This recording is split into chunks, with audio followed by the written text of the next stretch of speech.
Dios y el Estado. Bakunin. Capítulo 2. El principio divino. Primera parte. La historia, en el sistema de los idealistas, he dicho ya, no puede ser más que una caída continua. Comienzan con una caída terrible, de la cual no se vuelven a levantar jamás.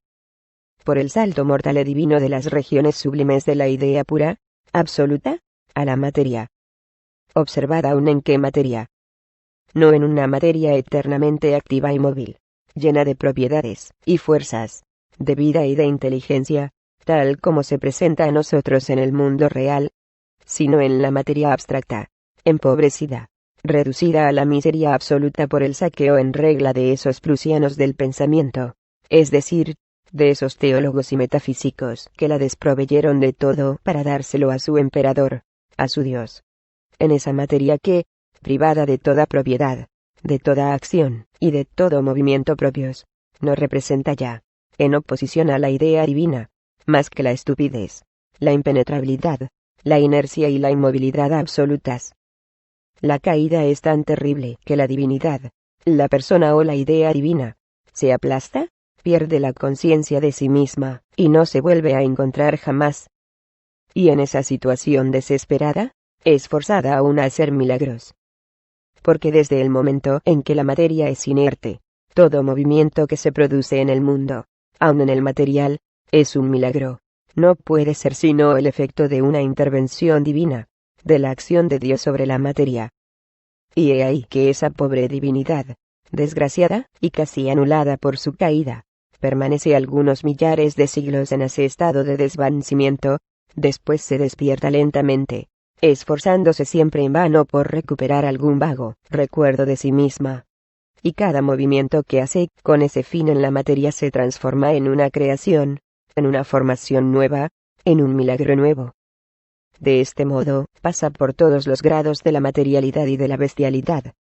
Primero gas, cuerpo químico simple, o compuesto, mineral, se difunde luego por la tierra como organismo vegetal y animal, después se concentra en el hombre. Aquí parece volver a encontrarse a sí misma, porque en cada ser humano arde una chispa angélica, una partícula de su propio ser divino, el alma inmortal. ¿Cómo ha podido llegar a alojarse una cosa absolutamente inmaterial en una cosa absolutamente material? ¿Cómo ha podido el cuerpo contener, encerrar, paralizar, limitar el espíritu puro? He ahí una de esas cuestiones que solo la fe, esa afirmación apasionada estúpida de lo absurdo, puede resolver. Es el más grande de los milagros. Aquí, no tenemos sino que constatar los efectos, las consecuencias prácticas de ese milagro. Después de millares de siglos de vanos esfuerzos para volver a sí misma, la divinidad, perdida y esparcida en la materia que anima y que pone en movimiento, encuentra un punto de apoyo, una especie de hogar para su propio recogimiento. Es el hombre, es su alma mortal aprisionada singularmente en un cuerpo mortal. Pero cada hombre considerado individualmente es infinitamente restringido, demasiado pequeño para encerrar la inmensidad. No puede contener más que una pequeña partícula, inmortal como el todo, pero infinitamente más pequeña que el todo. Resulta de ahí que el ser divino, el ser absolutamente inmaterial, el espíritu, es divisible como la materia. He ahí un misterio del que es preciso dejar la solución a la fe. Si Dios entero puede alojarse en cada hombre, entonces cada hombre sería Dios. Tendríamos una inmensa cantidad de dioses, limitado cada cual por todos los otros, y, sin embargo, siendo infinito cada uno. Contradicción que implicaría necesariamente la destrucción mutua de los hombres, la imposibilidad de que hubiese más que uno. En cuanto a las partículas, esto es otra cosa. Nada más racional, en efecto, que la partícula sea limitada por otra, y que sea más pequeña que el todo. Solo que aquí se presenta otra contradicción. Ser limitado, ser más grande o más pequeño, son atributos de la materia, no del espíritu. Del espíritu tal como lo entienden los materialistas. Sí, sin duda, porque, según los materialistas, El espíritu real no es más que el funcionamiento del organismo por completo material del hombre. Y entonces, la grandeza o la pequeñez del espíritu dependen en absoluto de la mayor o menor perfección material del organismo humano. Pero estos mismos atributos de limitación y de grandeza relativa no pueden ser atribuidos al espíritu tal como lo entienden los idealistas, al espíritu absolutamente inmaterial, al espíritu que existe fuera de toda materia. En él no puede haber ni más grande ni más pequeño, ni ningún límite entre los espíritus, porque no hay más que un espíritu. Dios. Si se añade que las partículas infinitamente pequeñas y limitadas que constituyen las almas humanas son al mismo tiempo inmortales, se colmará la contradicción. Pero esta es una cuestión de fe. Pasemos a otra cosa.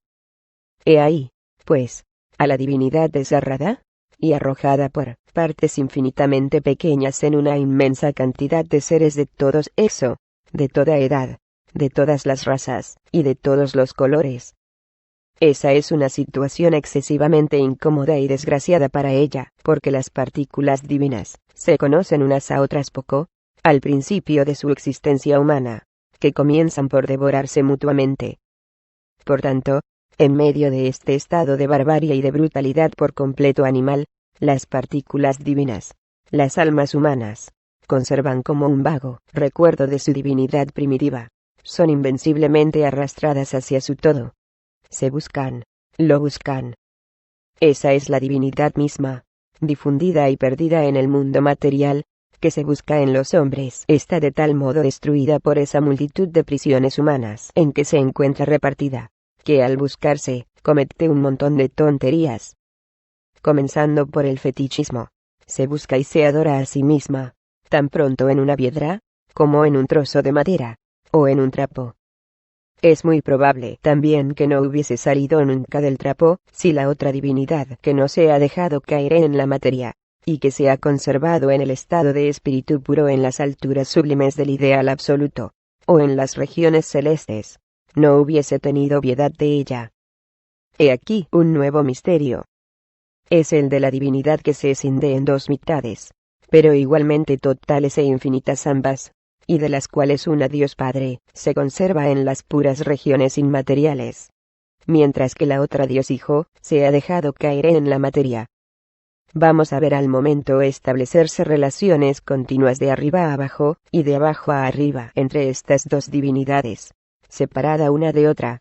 Y estas relaciones, consideradas como un solo acto eterno y constante, constituirán el Espíritu Santo. Tal es, en su verdadero sentido teológico y metafísico, el grande, el terrible misterio de la Trinidad cristiana. Pero dejemos lo antes posible estas alturas, y veamos lo que pasa en la tierra. Dios Padre, viendo, desde lo alto de su esplendor eterno, que ese pobre Dios Hijo, achatado y pasmado por su caída, se sumergió y perdió de tal modo en la que, aun llegado al estado humano, no consigue encontrarse, se decide, por fin, a ayudarlo. Entre esa inmensa cantidad de partículas a la vez inmortales, divinas, e infinitamente pequeñas, en que el Dios Hijo se diseminó hasta el punto de no poder volver a reconocerse, el Dios Padre eligió las que le agradaron más, y las hizo sus inspirados, sus profetas, sus hombres de genio virtuosos, los grandes bienhechores y legisladores de la humanidad. Zoroastro, Buda, Moisés, Confucio, Licurgo, Solón, Sócrates, el divino Platón, y Jesucristo, sobre todo, la completa realización de Dios Hijo, en fin, recogida y concentrada en una sola persona humana. Todos los apóstoles, San Pedro, San Pablo y San Juan, sobre todo, Constantino el Grande, Mahoma, después Carlomagno, Gregorio VLL, Dante. Según unos Lutero también, Voltaire y Rousseau, Robespierre y Danton, y muchos otros grandes y santos personajes históricos de los que es imposible recapitular todos los nombres, pero entre los cuales, como Rousseau, ruego que no se olvide a San Nicolás. Henos aquí, pues, llegados a la manifestación de Dios sobre la tierra. Pero tan pronto como Dios aparece, el hombre se anula. se dirá que no se anula del todo, puesto que él mismo es una partícula de Dios. Perdón.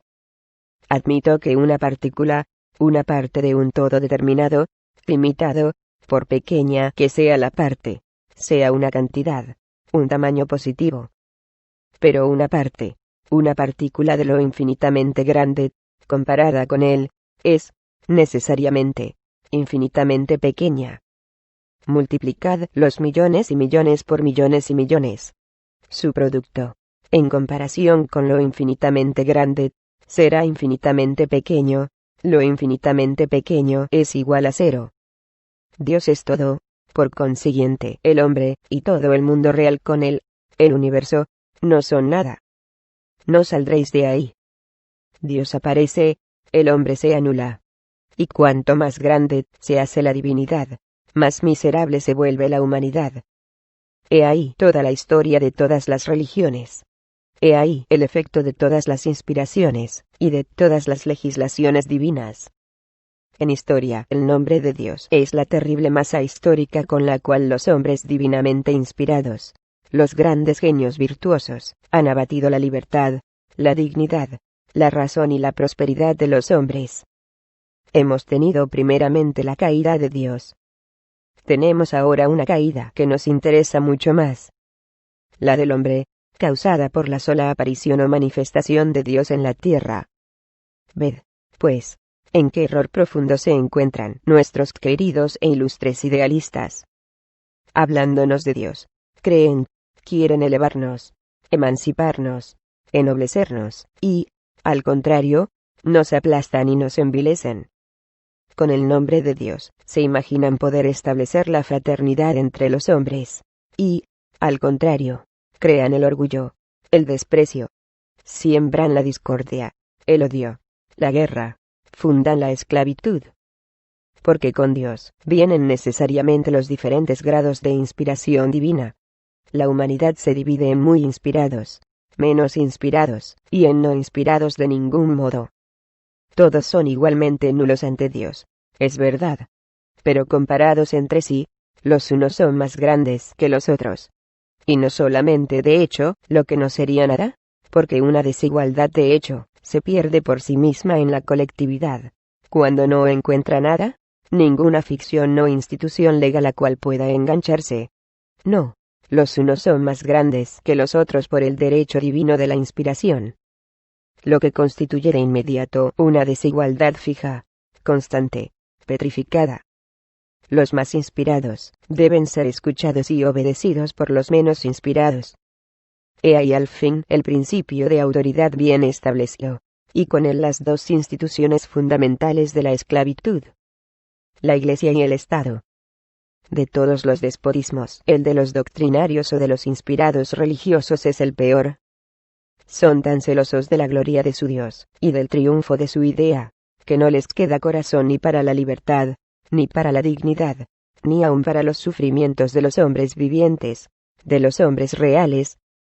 El celo divino, la preocupación por la idea, acaban por desecar en las almas más tiernas, en los corazones más solidarios, las fuentes del amor humano. Considerando todo lo que es, todo lo que se hace en el mundo, desde el punto de vista de la eternidad o de la idea abstracta, tratan con desdén las cosas pasajeras. Pero toda la vida de los hombres reales, de los hombres de carne y hueso, no está compuesta más que de cosas pasajeras. Ellos mismos no son más que seres que pasan, y que, una vez pasados, son reemplazados por otros igualmente pasajeros, pero que no vuelven jamás en persona. Lo que hay de permanente, o de relativamente eterno en los hombres reales, es el hecho de la humanidad que, al desenvolverse constantemente, pasa, cada vez más rica, de una generación a otra.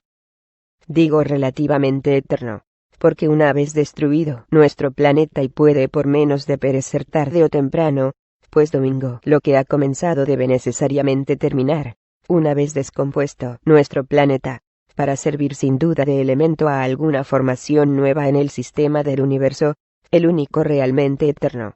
¿Quién sabe lo que pasará con todo nuestro desenvolvimiento humano?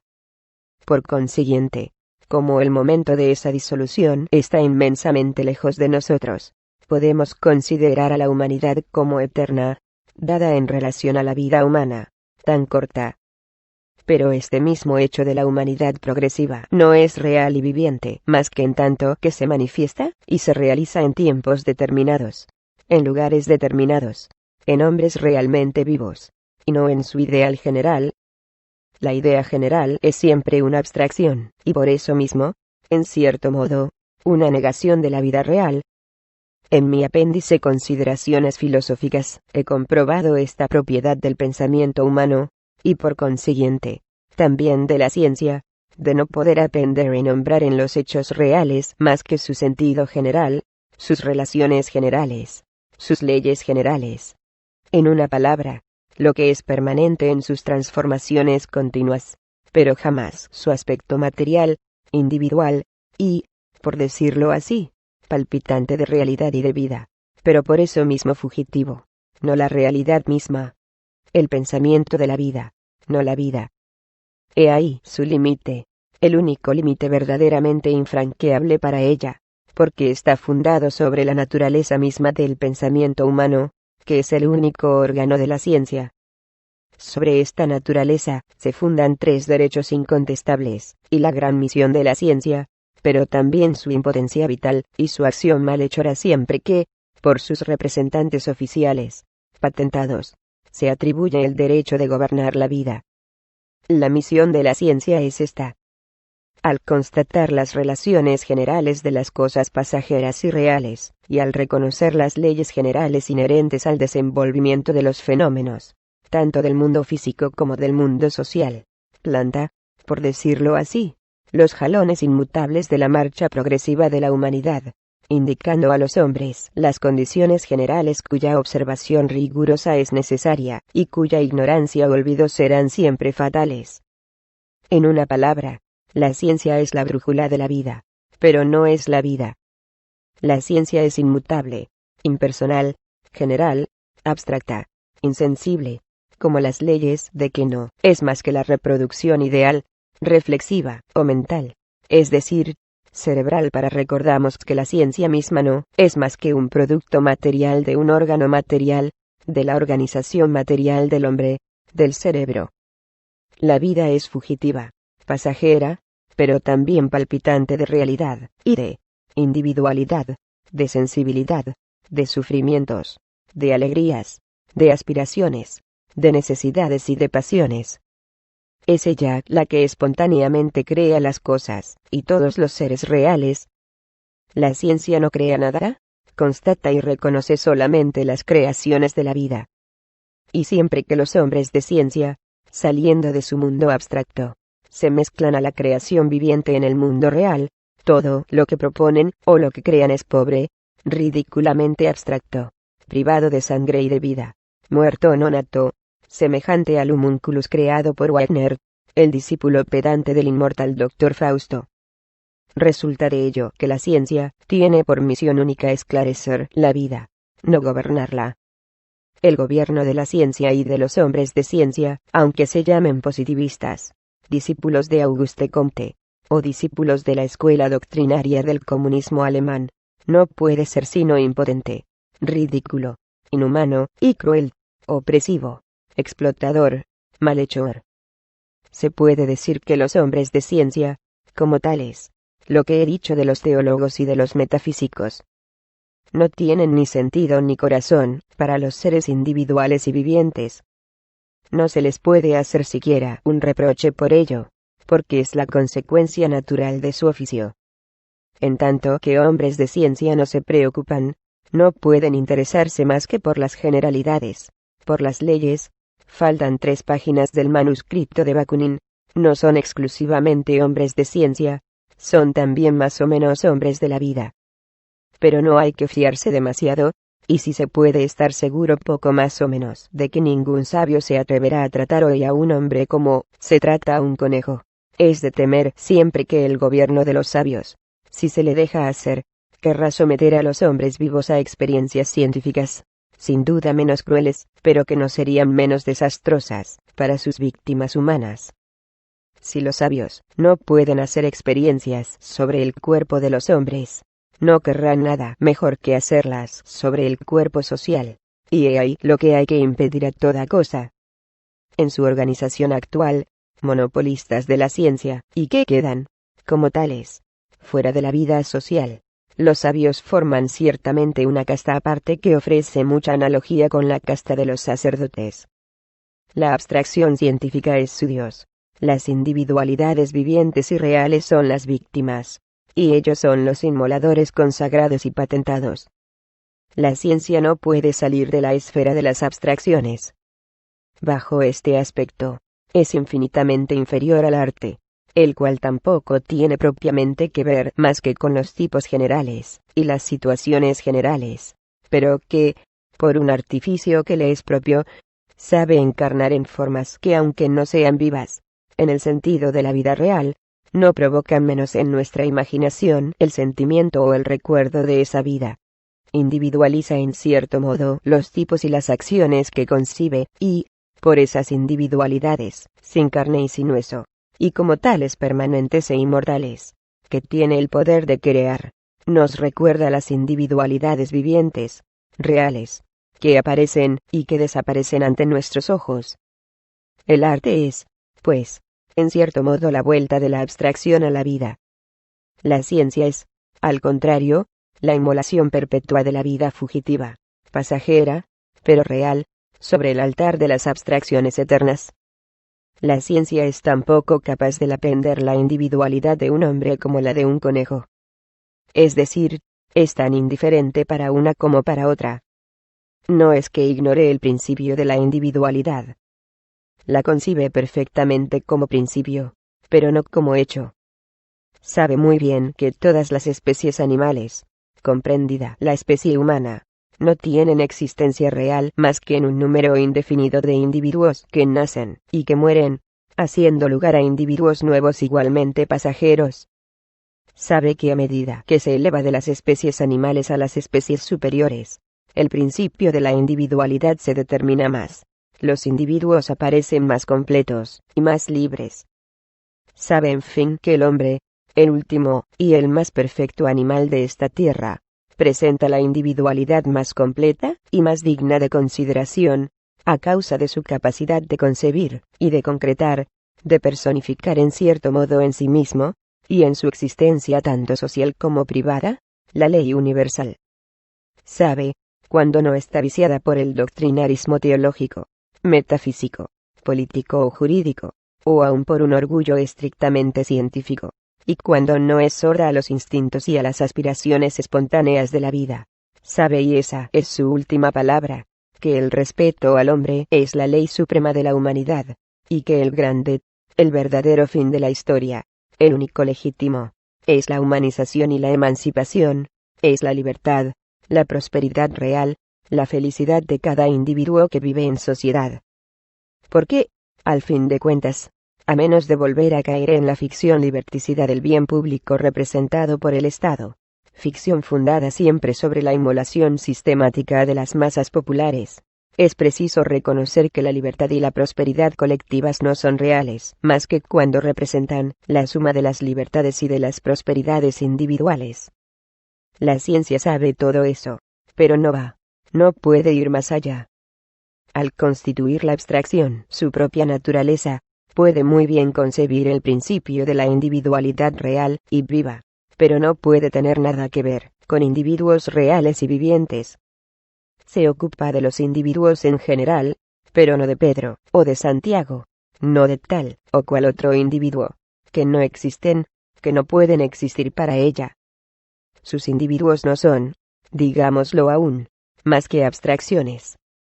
Por consiguiente, no son esas individualidades abstractas, sino los individuos reales, vivientes, pasajeros, los que hacen la historia.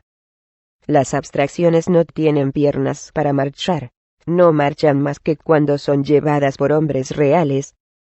Para esos seres reales, compuestos no solo de ideas, sino realmente de carne y sangre, la ciencia no tiene corazón.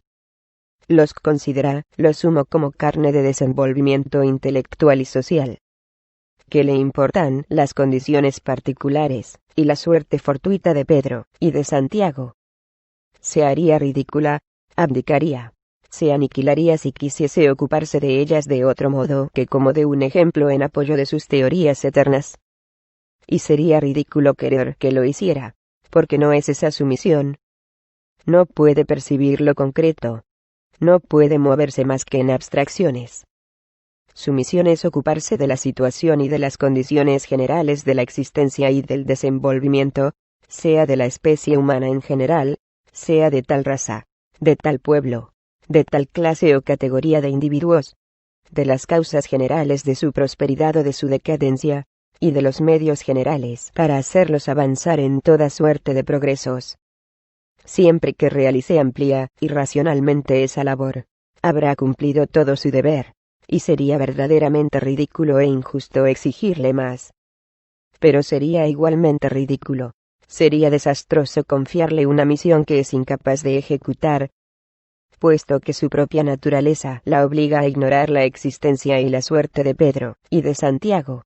No hay que permitirle, ni a ella ni a nadie en su nombre, gobernar a Pedro y a Santiago, porque sería muy capaz de tratarlos poco más o menos que como trata a los conejos. O más bien, continuaría ignorándolos.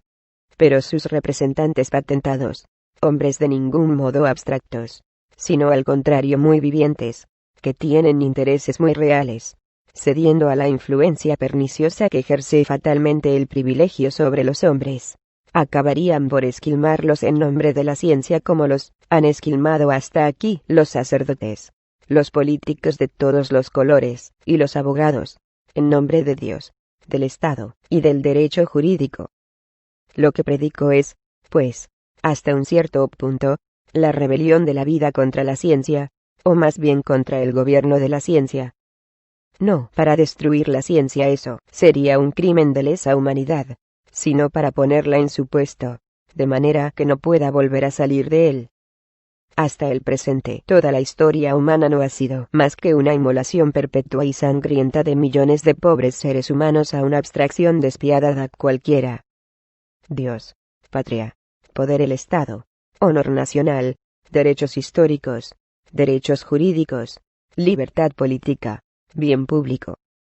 Tal ha sido hasta hoy el movimiento natural, espontáneo y fatal de las sociedades humanas.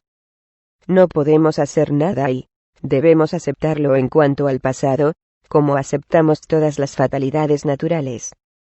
Es preciso creer que esa era la única ruta posible para la educación de la especie humana. Porque no hay que engañarse. Aun cediendo la parte más grande a los artificios maquiavélicos de las clases gobernantes, debemos reconocer que ninguna minoría hubiese sido bastante poderosa para imponer todos esos terribles sacrificios a las masas, si no hubiese habido en esas masas mismas un movimiento vertiginoso, espontáneo, que las llevase a sacrificarse siempre de nuevo a una de esas abstracciones devoradoras que, como los vampiros de la historia, se alimentaron siempre de sangre humana. Que los teólogos, los políticos y los juristas hallen eso muy bien, se concibe. Sacerdotes de esas abstracciones, no viven más que de esa continua inmolación de las masas populares. Que la metafísica dé también su consentimiento a ello, no debe asombrarnos tampoco. No tiene otra misión que la de legitimar y racionalizar todo lo posible, lo que es inicuo y absurdo. Pero que la ciencia positiva misma haya mostrado hasta aquí idénticas tendencias, he ahí lo que debemos constatar y deplorar. No ha podido hacerlo más que por dos razones. Primero, porque, constituida al margen de la vida popular, está representada por un cuerpo privilegiado. Y además porque se ha colocado ella misma, hasta aquí, como el fin absoluto y último de todo desenvolvimiento humano, mientras que, mediante una crítica juiciosa, de que es capaz, y que en última instancia, se verá forzada a ejecutar contra sí misma, habría debido comprender que es realmente un medio necesario, para la realización de un fin mucho más elevado. El de la completa humanización de la situación real de todos los individuos reales que nacen, viven y mueren sobre la tierra. Fin de la primera parte del capítulo 2. El principio divino.